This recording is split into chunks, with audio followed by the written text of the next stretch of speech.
প্রায় 50-60 জন হবে। অস্ত্রশস্ত্র নিয়ে আইসা এমনভাবে আক্রমণ করছে, আমরা জানের ভয়ে পাইয়াও আমরা তাদের সামনে গেছি যে ভাই কী কাহিনী, কি এখানে কেন আসছেন?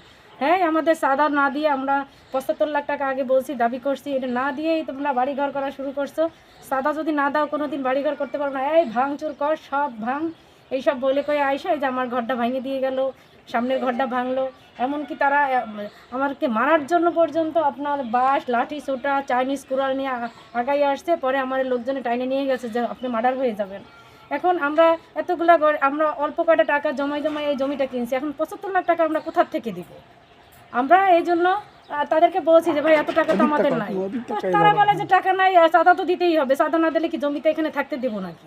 এই কথা বলে আজকে এরকম অতর্কিত হামলা করে আমাদের এই যে ক্ষতি করে রেখে গেছে।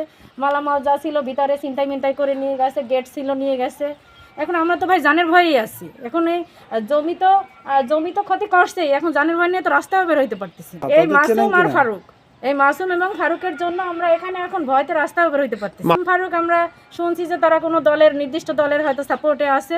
এখন আগে যুবলীগ করতো শুনছি, এখন শুনছি আবার নব্য বিএনপিতে যোগ দিয়েছে। এখন ভাই আমরা আমাদের জীবনের নিরাপত্তা চাই, আমরা জায়গা বুঝে পেতে চাই এবং আমাদের জীবনের নিরাপত্তাও চাই। টাকা দিয়ে জমি কিনে আমরা গরিব মানুষ অল্প করে টাকা দিয়ে এই কাজটুক করাইছি। সকালবেলা যেভাবে আমাদের হামলা করছে, আমাদের এটা মার্ডারের উদ্দেশ্যেই আসছিল অস্ত্রশস্ত্র নিয়ে। আর এখানে সব এলাকাবাসী দেখছে যে কত লোক নিয়ে আসছিল।